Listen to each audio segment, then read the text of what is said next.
ल अब चाहिँ भालेको अन्डा तयार भइसक्यो है। अब चट्टैसँगले यसमा चर्राक्कै गरेर फ्राई गर्ने है। कस्तो आउँछ हेरौँ।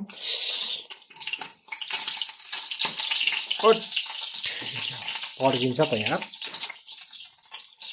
चट्टैसँगले फ्राई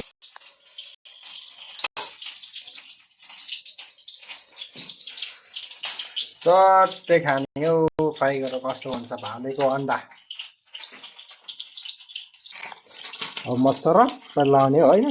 हेरौँ है भालेको अन्डा कस्तो हुन्छ। चरप्पै पारेर आँखा नाकरी कस्तो यार पानी उफ्रेको यार। पड्किन्छ त यार यतातिर त।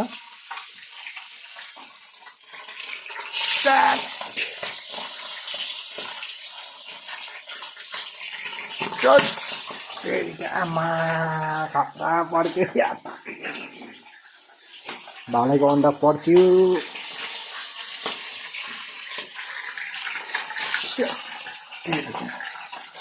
खतरा उफ्रियो माकुरी। खतरा पड्किँदैछ यार। कस्तो आज झन् पुरा बफेर चाहिँ पकाएको त यार। पुरै पो उफ्रिन्छ त बासा। यो अलरेडी पाकिसकेको छ होइन। यो चाहिँ भालेको अन्डा अलरेडी पाकिसकेको छ। अब यहाँ फ्राई मात्रै गर्ने हो।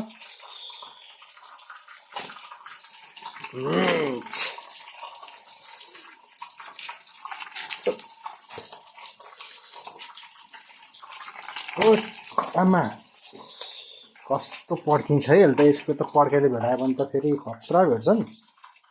नामै भालेको अन्डा। भालेको गेडा है। भालेको गेडा अन्डा होइन भालेको अन्डा पनि हो। यसलाई गेडा नि भन्छ। अन्डा त खासमा त कुखुराको पोथीको अन्डा भनिन्छ। तर यो चाहिँ भालेको अन्डा भनेपछि तपाईँले बुझ्नुहोस्। अब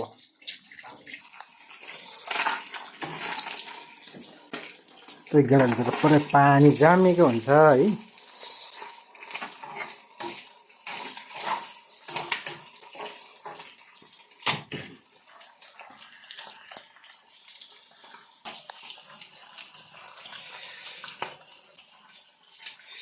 अब यसमा टक्क नुन खोर्सानी लाउनु पर्छ है। यो चाहिँ अलरेडी पाकिसकेको छ है। अब यसमा चाहिँ नुन लाउने। त्यस पछाडि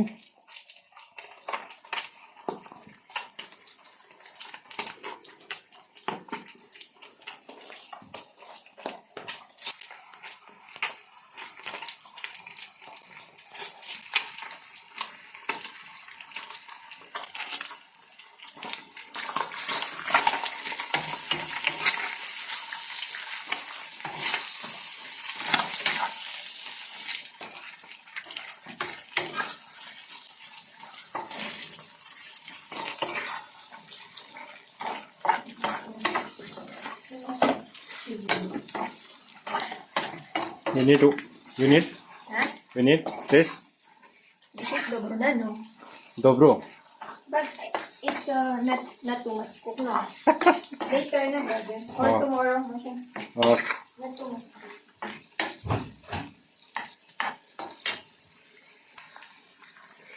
ल भालेको अन्डा रेडी भइसकेको छ।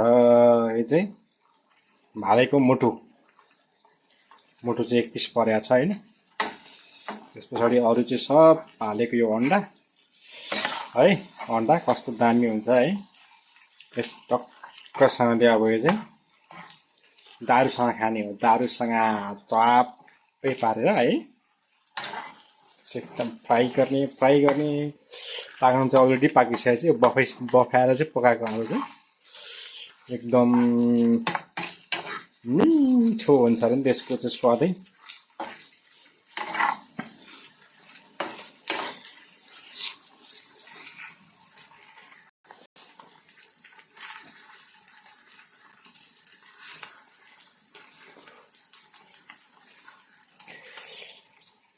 टेस्ट गरौँ है अब है कस्तो भएछ है।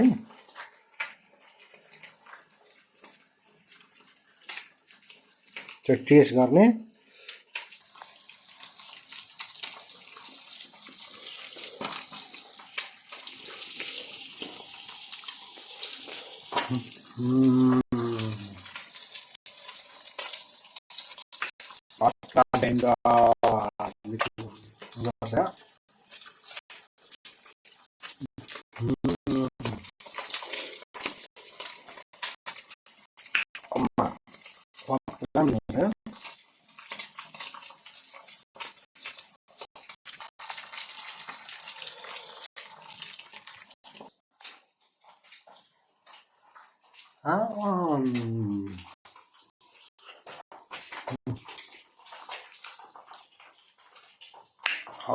क्या दामी रहेछ यो चाहिँ भालेको मुटु लोकल हले